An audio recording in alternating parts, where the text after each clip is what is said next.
Hey everyone, welcome to Your First Digital Product, a show that helps maxed out service providers create their first digital product so they can gain an additional income stream, grow their impact without increasing one-on-one work, and experience more time freedom. On the show, I talk to business owners who have launched digital products and dig deep into how you can create, launch, and market your first digital product. I'm your host, Renee Morozowicz. Let's go. Hey everybody, today I'm here with Nathan Ingram, and Nathan is the creator of MonsterContracts, battle-tested contracts for WordPress client work. As the founder of Advanced Coaching, Nathan is a growth coach for WordPress business owners, helping them become more successful in their businesses. Hey Nathan, how are you? Hey Renee, how are you? I'm good, thanks. I'm so excited Good. you're here. Oh, I'm You excited. have Thanks. you have stuff to talk about. I'm really excited. Why don't you tell us a little bit more about you, like your bio, that's me reading it. You tell us in your own words. Sure. So I guess it all starts like I go back to working with clients since about 1995, doing stuff on the web. So that's the Nice. year I first built and sold a website, and I've been in the web business working with clients ever since then. And out of that has grown, coaching practice, the work I do with iThemes training, training other people who build and manage sites for clients, and then of course, MonsterContracts. Yeah, that's awesome. Very cool. So before we talk about that, because I don't think that was your first product, let's go back to your first digital product. Tell us about that, what it was, who was the audience, just kind of some background on that. Sure. So, I guess I started coaching 7 or 8 years ago. It's 2023. Yeah. So, 8 years ago now. And in those conversations, I realized I was repeating the same information over and Mhm. over again. Right. So I thought, well, I should really record this and create some courses. Right. Because who doesn't want to have a course? Yes. That was the thing. Right. Like you should have courses. So, sure. Why Hmm. not? So I recorded some material, put together 3 courses, and it did moderately okay. It did Hmm. okay. I was definitely not going to retire on that income, but it was Nice. it was helpful to people. It was accessible. It was a product. It was out there. It was nice. Whereas I could have a coaching call with someone and there's an hourly rate for that, but then this it's just out there and people could buy it. It was great not to have to kind of to get out of the dollars for hours Hmm. uh, mentality with a product. And so that was helpful. And it let people, for less than an hour of coaching, they could access 9, 10 hours of material that we pretty much cover in most of the initial conversations anyway. So that Hmm. it was good. Nice. So you had clients who did the one-on-one with you, and then you also had the courses. So was one like a lead into the other? Would people do the one-on-one with you and then buy the course, or would people, or the other way, or were these just two separate groups of people? So how did that work? Yeah, that's really interesting because I did it a couple of different ways. And I mean, honestly, like there's no master plan for me in a lot of this. I kind of got It's into it and okay. figured it out. Yeah. This product exploration is all one big experiment anyway, right? Yes. So Yes, it I'm totally is. naturally suspect of anybody that just thinks they can jump into it and have it all together and that's their story. I'm like, I don't think it probably happened Yeah, that yeah. way. Tell me what happened. Yes, and Yeah, I so agree with you that the exactly. experimentation. For Mhm. sure. So for me, it was like, okay, I'm already presenting on iThemes training. I've got these talks and like I've been at WordCamps, and I've got these talks. And so I'm going to record a lot of these things that I was talking about at WordCamps and on iThemes training and in coaching conversations are shared problems that like everybody faces. Mhm. Some of the details are different, but the issues are the same. And so I decided, well, I'm going to record those. And it was helpful, especially back when I was traveling in a lot of WordCamps. I could say, hey, just grab a course. You could hire me for as a coach, but I would suggest starting here because it Mhm. gives you a basis. We'll have like a shared language at that point if you want to start in some one-on-one coaching. And so the courses led into coaching, but then also one of the models that I use for coaching is it's kind of a hybrid group one-on-one model. Okay. So it's a small group. I only have 6 slots. It stays really full, but there's a one-on-one call each month, and then we have a group call where everybody brings an issue to the group, and it's kind of Mm. like a mastermind. So for the people that were in that group, which is a more committed group, I gave access to the courses. So I Ooh. could, during the conversation, say, okay, you need to go watch this video. And rather than me just explaining it to you here, just go watch that video and it's going to answer that question. Mhm. I love that as like a supplement to other things. Right. Like so many ways that you could do this. Oh, I love that so much. So just to, in case my audience isn't familiar with WordPress, I mean, I think people are, but hopefully at some point other people will be listening or watching. But so WordCamps are basically just like WordPress conferences. So Yes, conferences that people go to and they talk about WordPress. So people in the business. So like at this point, you're basically talking to your peers. You are some steps ahead of them. Maybe they just started, maybe they've been doing it for a couple years, but you've blazed the trail, in dealing with like client problems or process profits, all that stuff. And you're like, okay, hey, don't make these same mistakes I did, do this other thing instead.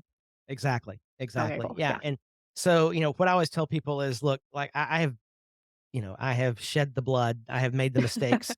So if I can spare you from any of that Mhm. agony through a conversation, I'm happy to do that. Yes, because those problems are not fun, like, those client No. problems and when, just, things that just kinda keep you up all weekend and ooh, yeah, no good. Yeah. So, yeah, Oh for goodness, sure. the amount of stress that I've lived through in my world, like, Mhm. it's no fun, and if I can, if we can help people not experience that, that's Yes. a good thing. Yes, and I think a lot of us are freelancers and, that like, that's just it's a different thing, like, you don't have a boss who is like, "Do this thing," like, you're just kind of on your own figuring it out. You didn't go to, like, freelance school. Maybe you've taken some classes in whatever, Right. but it really depends. So, like, having somebody who has done this and done it successfully, right? Somebody who has, like I said, blazed the trail and, like, you've tested these things, they worked for you, so they work for other people too. So, I think that's really valuable. Right. Yeah, and that's the goal is, find somebody and everybody no matter what line of work you're in, everyone should have someone who's a few steps ahead of them that they can Mhm. look to as a mentor just to help avoid all the common pitfalls. And Mhm. also, I think somebody that's maybe a few steps behind them that they can help come along and, Yes, absolutely. We mentioned before that we started recording. I'm presenting at WordCamp Phoenix next month. And, part of my talk is, this concept of like just basically kind of how the WordPress community works, where you don't have to know everything about everything. You just have to know a little bit more than somebody else, somebody who's just a couple right. steps behind you or a couple steps higher on the ladder, whatever it is. And then you turn around and help them. And then you get help from the people a couple steps ahead of you. So, and how valuable that is. Like, somebody who's just a couple steps ahead of you, they remember what it's like to feel how you feel. It isn't like they're so successful now that they don't even remember what it was like. Exactly. It was recent that they felt like you feel and know what you know. That's really what I love about the community, but also just that model of and it opens things up for, we don't have to wait to help other people. We know enough right now as is that we can help somebody, who's Right. just coming up. So there's my Absolutely. soapbox. Yep. Couldn't agree more. It's going to be a Yeah. great talk. Oh, did you have any problems, like, creating or launching? Did you just record the conference talks? Did you sit down and record them differently at home? Like, what did the creation process look like in those courses? Yeah. Yeah. So all of the material in the courses I had, I mean, they existed already. So I actually Mhm. didn't have to create anything. It was already talks I'd given in other places or, on iThemes training or, whatever. And so I already had a PowerPoint. I just sat down and Mhm. recorded it like totally low tech, Nice. basic microphone, no camera, just Mhm. screen share. And yeah, it was very, very low cost time and, Mhm. and virtually no money Mhm. investment. And you didn't overthink it. And you weren't No. like, "I have to edit this and make it super fancy," whatever, like because I think the content speaks for itself, but we let these other things get in the way, like, it has to be this or it has to be that or, that's not important. Done is better than perfect, and Yes, that's, exactly, at yeah. some point, one of my mentors, Corey Miller, who was founded iThemes, said, "Just launch, like, just Mhm. launch. Yes. Iterate later, but Yes. just launch, get it out Mhm. there." Yes, yeah, exactly, for sure. Okay, so anything else you wanna say about those products? So you don't have those available now, but you still Right. have the coaching. So kind of what happened then with that you just were like, "Okay, I don't need these anymore," or, tell us about that.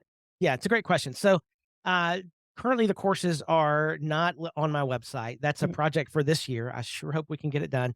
I'm kind of repackaging the way I do coaching. So after having done this for years and had, hundreds, maybe over 1,000 conversations, ooh, in a coaching sense with people, um, there's a better way, right? So mhm, there's a better way to approach some of these issues. And so I'm rebranding and repackaging the way I'm doing, it's going to be kind of a hybrid of courses and coaching, um, that I think is going to be really helpful to people. So Ooh, that's I exciting. just wanted to pull some of the material was a little old. Mhm, Like it's good grief. It's 7, 8 years old now, mhm, probably. So it's time to refresh anyway. mhm. And I really hadn't been promoting them. So I pulled them from the website and this year we'll have something new created and out there, Lord Nice, willing. nice.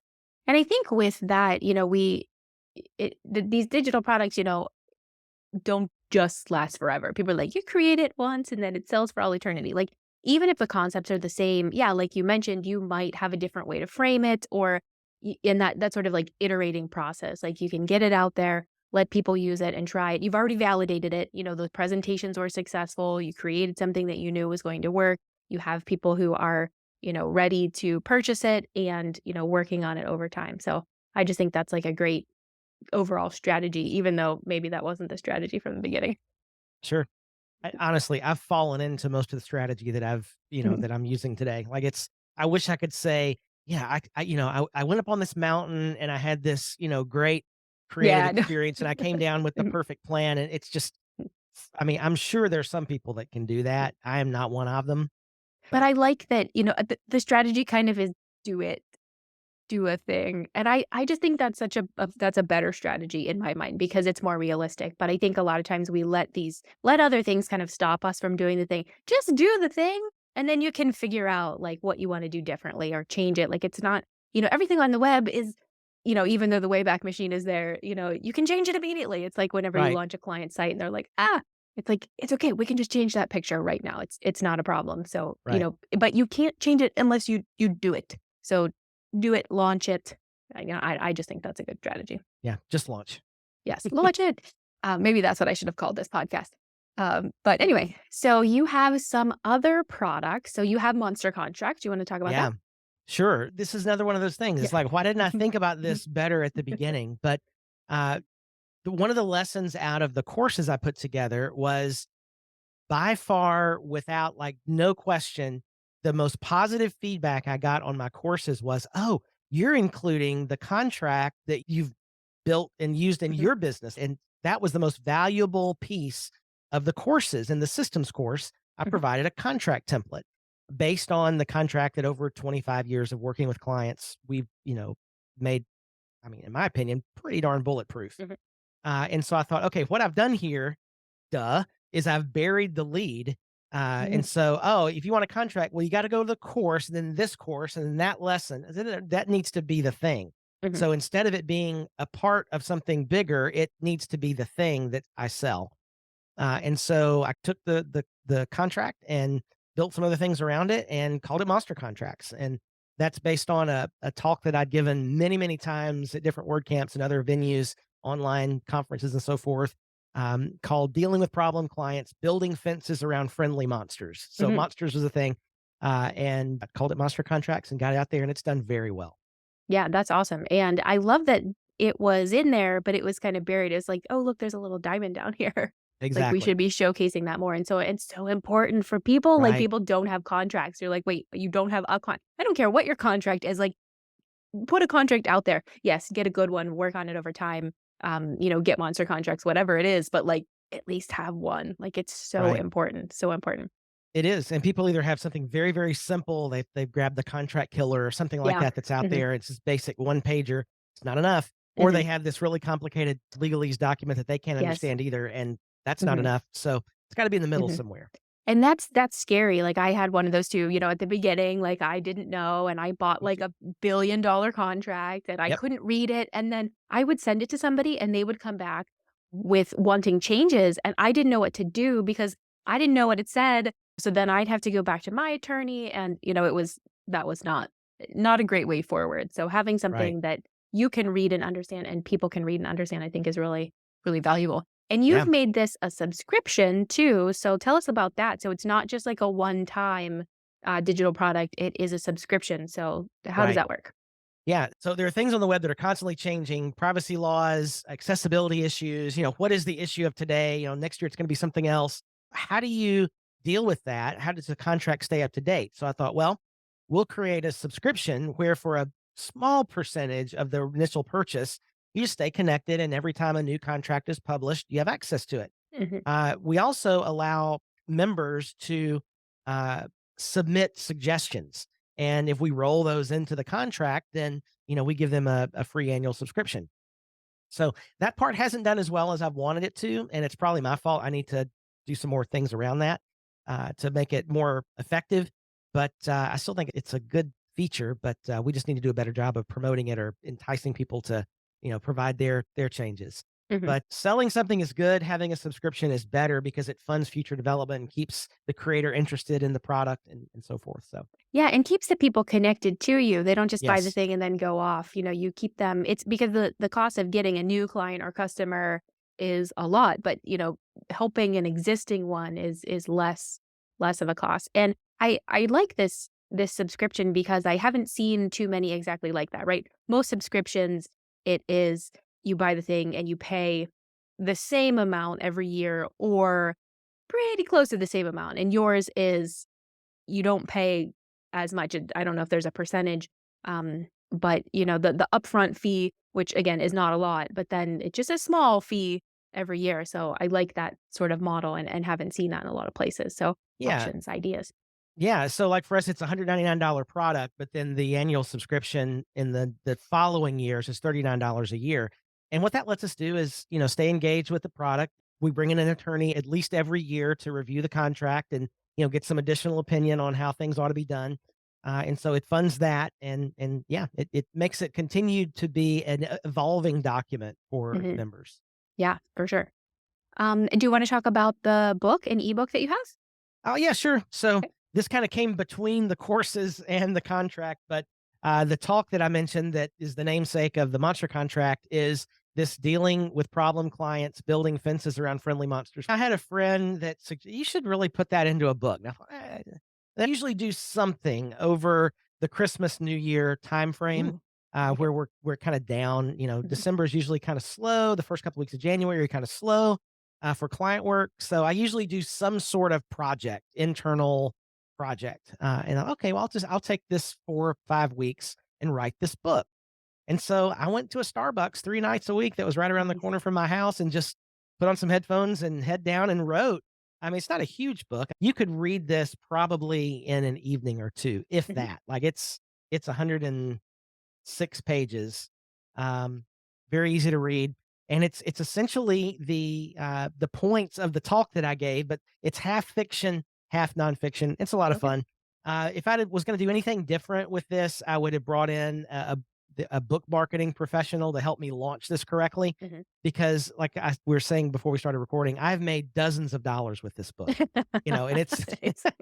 it's just sort of a labor of love, and it's out there, and Yeah. I say, "Hey, I got a book." Mhm. I mean, I think it's helpful. It's a fun, easy read that has some good stuff in it, but I would probably have marketed it much differently. Mhm. I was planning to market it just with in-person speaking events back when I was doing 15 to 20 word camps a year before COVID, Yeah. but then COVID, and Mhm. I just haven't really done much with it since then. Yeah, yeah, but I just like that it's out there and like that you did it and, you can do things with it now if you wanna change it or, Right. do a different version or expand it or make it part of something new, like, you have a ton of options, because you have done it, like, so I just think that's cool. Exactly.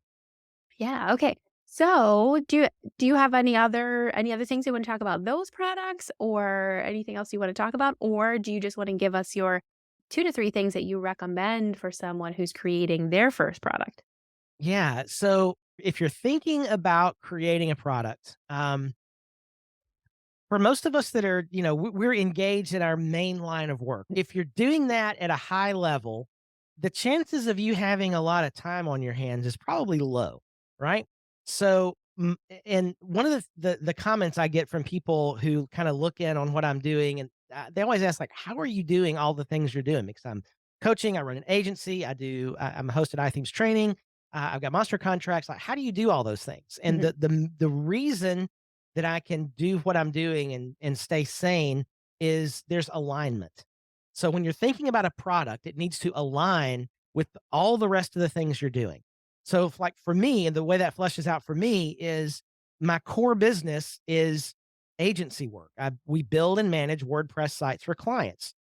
From that work, I'm able to do training on iThemes. I'm able to do coaching from my experience. The product, Monster Contracts, comes out of my agency contract. So as we make changes and learn things and working with clients, it flows uphill to Monster Contracts and so mhm. forth.